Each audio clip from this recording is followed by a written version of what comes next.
Déjà, Loan, pour toi, avant même que je commence les explications, qu'est-ce que ça veut dire collinéaire pour deux vecteurs? C'est deux vecteurs qui ont le même sens. Mhm.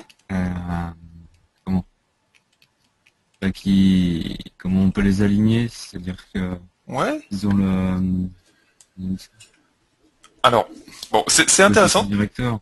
Ouais, alors, attention, un coefficient directeur, ça n'existe que pour une équation de droite, hein. On parle de coefficient directeur que pour une équation de droite, pas vraiment pour un vecteur. Ouais. Alors, souviens-toi, est-ce que tu te souviens, sans même parler de collinéarité encore, quels sont les... Comment on définit un vecteur, en fait? Il y a 3 points. Tu te souviens? Un vecteur. C'est constitué de quoi, en fait? Sa norme, sa direction et son sens. Voilà, très bien. Donc, sa norme, sa direction, si tu veux, et son sens. Voilà. Donc, est-ce que maintenant, tu peux me dire ce que ça veut dire, la différence, par exemple, entre direction et sens pour un vecteur? Euh, Est-ce que, par exemple, si je trace deux droites parallèles, hop, ouais. tac, j'ai un premier vecteur sur la première, disons comme ça, et ce deuxième vecteur-là, comme ça. Est-ce que ces deux vecteurs ont la même direction? Direction, bah oui. Bah oui, oui, oui, tout à fait. Parce qu'en fait, la direction, on va dire que c'est la droite qui les porte. Donc là, la droite Ouais. qui les porte, c'est pas la même, c'est vrai. Mais par contre, les deux droites qui portent chacun de ces deux vecteurs sont parallèles. Donc c'est vraiment la même direction. En gros, la direction de chaque vecteur, bah, ça va en haut à droite ou en bas à gauche. Les deux vont en bas à gauche. Euh, Ok. sans parler de leur sens. Donc leur sens, après, ça donne... c'est en gros soit ça, soit l'autre sens, quoi. Donc ça, je pense qu'on comprend bien ce que c'est que la notion de sens, mais il faut pas la confondre Ouais. avec la direction. La direction, il n'y a pas de sens, en fait. Ça peut aller par là ou par là, mais c'est vraiment sur la droite. Ça va, tu me suis à peu près, Lohan? Ouais. Ok. Donc après, deux vecteurs collinéaires, eh ben, deux vecteurs collinéaires, eh ben, tout simplement, ça veut dire deux vecteurs qui ont en gros la même direction. Tu vois? Est-ce que mes deux vecteurs rouges ici sont collinaires? Bah ouais. Oui, tout à fait. Bon, après, tu vois, ils sont sur deux droites qui sont différentes, hein. Parce que tu te souviens, un vecteur, c'est une Mm. flèche. On va dire en gros, très, très rapidement dit, un vecteur, c'est une flèche que je peux déplacer, que je peux prendre comme ça avec mes doigts, hop, et je la déplace partout, mais juste en translation. Donc ça pourra rester cette flèche-là, ça pourra rester cette flèche-là. Tu vois, je ne change ni la direction, ni la norme, ni le sens quand je bouge la flèche comme ça. Mm. Donc voilà. Bon, retenons bien que deux vecteurs collinéaires, ce sont deux vecteurs qui ont la même direction. Voilà, pas forcément le même sens. Ensuite, donc Ok. pour préciser un petit peu les choses, eh bien, vu que des vecteurs, euh, parfois tu en vois dans des figures géométriques, ça je pense que tu savais, Mm. genre un parallélogramme, un triangle, etc. Donc là, on va considérer les vecteurs au niveau vraiment géométrique, c'est-à-dire qu'il n'y a pas de coordonnées. Et là, eh ben, comment tu veux prouver que deux vecteurs sont collinaires? Ou qu'est-ce que ça veut dire, deux vecteurs collinaires, quand tu es en géométrie? Quand t'as pas vraiment de coordonnées sous la main. Eh ben, en fait, deux vecteurs collinaires, ça veut tout simplement dire la chose suivante. Si tu considères les vecteurs, tu les notes U par exemple et V, eh bien, si les deux vecteurs, enfin U et V collinaires, on va dire ça comme ça, U et V, Une direction. ouais, ça c'est ce qu'on disait un petit peu, de façon à comprendre en fait ce que ça veut dire. Mais après, dans les exercices, euh, pour prouver que les deux vecteurs ont la même direction, comme tu as dit, c'est-à-dire qu'ils sont collinaires finalement, eh bien, il faut utiliser des définitions un petit peu plus précises. Et la définition plus précise que Ouais. je te propose, c'est celle-ci. Donc c'est équivalent à, en fait, il existe un nombre k réel, tel que tout simplement le vecteur u égale, KV. voilà, kv. Et qu'est-ce que ça veut dire ça au niveau géométrique? U égale kv. Bah, prenons un petit exemple. J'ai mon vecteur u. Tac. Et maintenant, imaginons que j'ai une constante, un réel, qui vaut 2. Ça peut être mon cas, 2.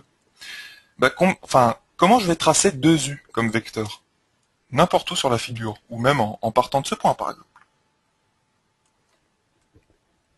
Comment je vais... Faire deux fois sa longueur.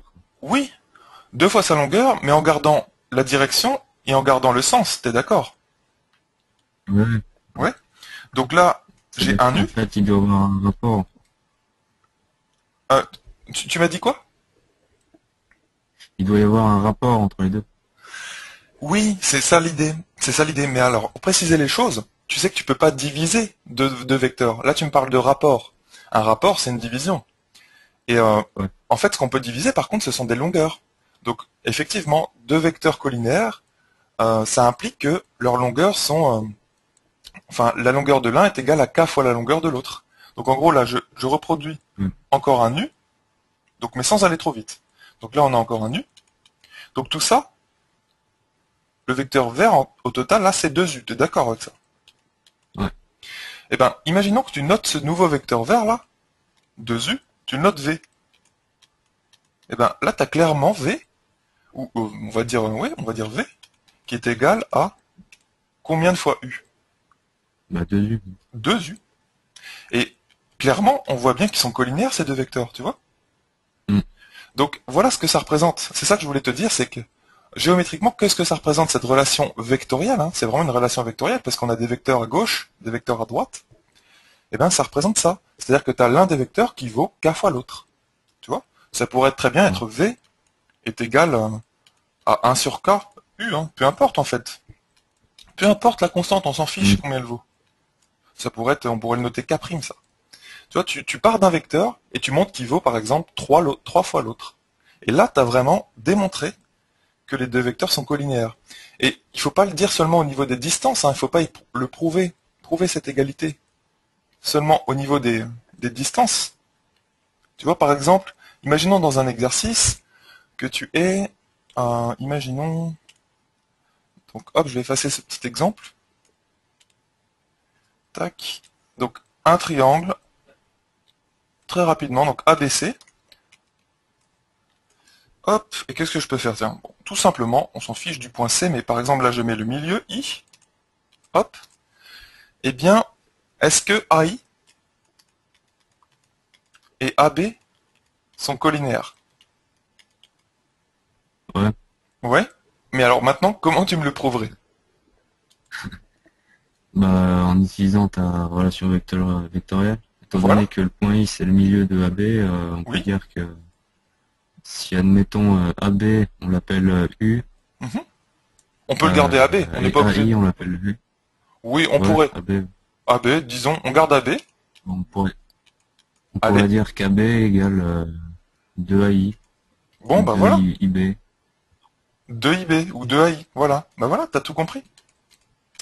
Donc là, clairement, quand tu as écrit ça, ça c'est clairement une relation qui signifie la collinarité entre les deux vecteurs AB, oups, deux vecteurs AB et AI. Tu comprends, Loan? Ouais, Ça va?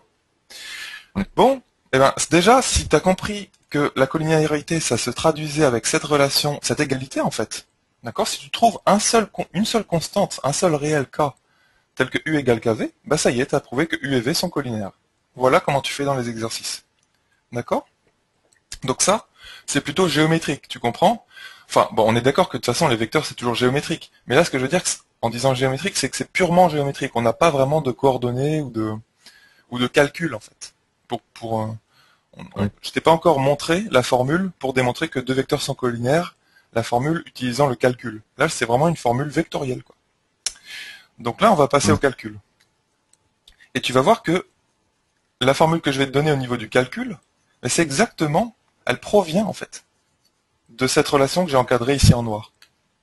C'est ça en fait, c'est presque la seule Ouais. chose à retenir en fait. Donc, venons-en maintenant à la deuxième façon de montrer que deux vecteurs sont collinaires, au niveau du calcul un petit peu. C'est-à-dire qu'en gros, tu as les coordonnées.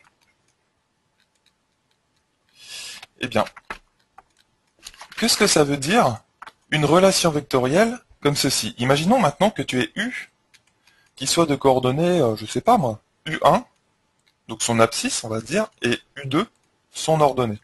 Et pareil, V, on va les noter V1, V2. Qu'est-ce que ça veut dire? Comment on va traduire cette relation vectorielle en utilisant les coordonnées que j'ai encadrées en noir ici? Il faudrait que tu la traduises en utilisant les coordonnées. Qu'est-ce qu'elle devient? U1 égale KV1. Voilà, très bien. C'est bien ça. U2 égale KV2. Ben voilà, tout simplement en fait. C'est-à-dire qu'en fait, c'est comme si on projetait cette égalité vectorielle suivant les deux axes. L'axe des X, hop, première ligne, l'axe des Y, deuxième ligne. Donc c'est vraiment souvent ce qu'on fait en physique. Hein. Vous verrez que pour simplifier, enfin souvent en physique on a des lois vectorielles, et maintenant, une fois qu'on a écrit la loi vectorielle et qu'on l'a appliquée à notre exercice, ben, pour simplifier notre problème, et pour trouver par exemple, je sais pas, la trajectoire d'un point, eh bien on va vraiment projeter suivant chaque axe. En gros, on va écrire la relation vectorielle suivant l'axe des X, et ensuite deuxième ligne suivant l'axe des Y. Et ça nous fournit deux relations. Ou si on est en 3D, ça nous fournit trois relations, trois égalités. Donc, ok. Eh ben, tu vois, si tu prouves ça au niveau d'un exercice et que tu as par exemple les coordonnées de chacun des vecteurs U et V, eh ben c'est gagné. Et au fait, tu vas voir qu'il y a une formule sûrement que tu connais et qui provient en fait de cette cette accolade ici. Une formule que tu connais qui est que tu calcules, tu te souviens, U1 V2 moins U2 V1. Ça te dit quelque chose? Et que tu dois montrer que ça vaut 0. Voilà, donc imaginons qu'on ait un vecteur qui soit de coordonnées moins 4, 2, et l'autre V qui soit de coordonnées 2, moins 1. Est-ce que ces deux vecteurs sont collinaires, Loan? Je vais utiliser la même formule, là. Oui, celle-ci là? Encadrée en noir ou l'autre? Celle que je viens d'effacer d'ailleurs. C'était... L'autre. Ok. Donc plutôt celle-ci, donc U1 égale KV1, c'est ça? Voilà. Et U2, donc l'ordonnée de U égale KV2. Voilà. Et donc toi, t'aimerais montrer qu'il y a bel et bien une égalité et que t'aimerais trouver le cas surtout. Et que ce soit le même dans les deux relations. Hein. C'est important. Si on a le même cas. Faut pas que ce soit un tiers puis deux tiers. Non, non, faut que ce soit le même. Et donc, voilà, comment tu vas faire ici? Je remplace, c'est-à-dire que ça ferait moins 4 égale Ouais, K2. c'est bien. K2, alors, K2 c'est 2 K, hein. Tac, Ouais. ça marche, c'est bien. Ouais, c'est une bonne... Pour l'autre, 2 égale moins K. 2 égale moins K. Bon, alors, combien te fournit la première ligne, comme K? Celle-ci, là.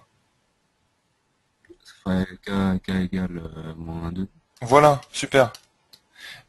Donc ça, c'est ce que fournit la première ligne. Et est-ce que c'est valable aussi pour la deuxième ligne? Est-ce que c'est le même cas que te fournit la deuxième?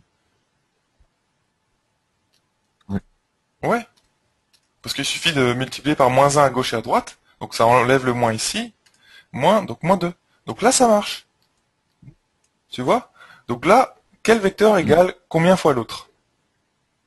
En gros, ton U, hein, celui-là, il vaut combien de fois V? U égale moins 2V. Voilà. C'est bien, Loan. Et c'est tout. Dès lors que tu as écrit ça, eh ben, tu as montré, enfin, en ayant bien sûr trouvé le cas, par le calcul, eh bien, ça conclut que U et V sont collinaires. Voilà. Donc après, montrer que deux vecteurs sont collinaires, ça a vraiment des utilités. Donc là, je t'ai montré deux façons de montrer que deux vecteurs sont collinaires. Donc, en partant de cette relation vectorielle, U égale KV, donc il suffit de trouver un cas en fait. Et ici, en partant de, en démontrant que suivant chaque axe, eh ben, U1 égale KV1 et U2 égale KV2. Si tu as montré ça, tu as montré aussi que les deux vecteurs sont collinaires. Qui est équivalent, hein, je te le rappelle, à ceci. Hop, U1 V2 moins U2 V1 égale 0. En fait, tu prends les coordonnées de tes vecteurs et tu les croises. Donc tu fais la multiplication comme ça là. Hop. Moins 4 fois moins 1, ça fait 4. Moins 2 fois 2, ça fait 4. Donc ça fait bien 0. D'accord, Loan? C'est exactement la même chose qu'on a fait en résolvant ce petit système à une seule inconnue et avec K comme inconnu. Après, je te disais que Dans la vraie vie, deux vecteurs collinaires, c'est utile, en fait, de démontrer que deux vecteurs sont collinaires. Par exemple, si tu veux démontrer que trois points sont alignés, tu vois, dans un exercice. Je sais Ouais. pas, par exemple, tu viens de faire une figure complexe, un petit peu. Donc t'as ton A, je sais pas. Là, j'ai pas vraiment d'exemple en tête, mais imaginons t'as ton B ici, et là t'as ton C. Tac. Et tu sais pas. Ils sont pas forcément sur la même droite dans l'énoncé de ton exercice. En fait, le C, par exemple, il est construit d'une façon un peu bizarre, et il se fait qu'il se trouve là. Et toi, à la question, je sais pas, 3 ou 4, on te demande démontrer que A, B et C sont alignés. Bah, à ton avis, quelle pourrait être une bonne façon de faire en Essayer de ut- rechercher l'égalité vectorielle. Oui, alors laquelle plus précisément? Bah, entre AC et AB, donc. Voilà, c'est bien. Donc AC, par exemple, il faudrait qu'il vale combien? En gros, enfin, sans même parler d'égalité vectorielle, il faudrait que ces deux vecteurs-là, AC et AB, soient... Collinaire. Voilà. Et si tu montres ça, eh ben, c'est gagné. Puisqu'en fait, c'est exactement une traduction de cette question. En fait, ce sont les deux mêmes questions, si vous voulez. C'est A, B, C sont alignés. C'est équivalent à dire AC et AB sont collinaires comme vecteurs. Et souvent, hein, en mathématiques, c'est vraiment ce qu'on fait dans les exercices. On a une question sous les yeux, donc waouh, on comprend pas directement, et bon, on réfléchit un petit peu et on essaie de traduire ce que veulent dire chaque terme. Et quand on traduit ça, eh ben, on peut changer la question en une question qui est équivalente, vraiment. Par exemple, voilà, c'est vraiment un exemple typique, hein. Montrer que A, B, C sont alignés, bah, ça revient à montrer que AC et AB sont collinaires. Ou on pourrait dire aussi les deux vecteurs BC et AB, hein, et AB ou BA, ça marche aussi, hein. Hop, on peut prendre Ouais. n'importe quel de ces vecteurs. Par exemple, je sais pas moi, ce que je viens de dire, BC et BA. Si vous montrez, si tu montres Loan que ces deux vecteurs sont collinaires, c'est pareil. Tu auras démontré que A, B et C sont alignés. Ok? Ouais. Voilà.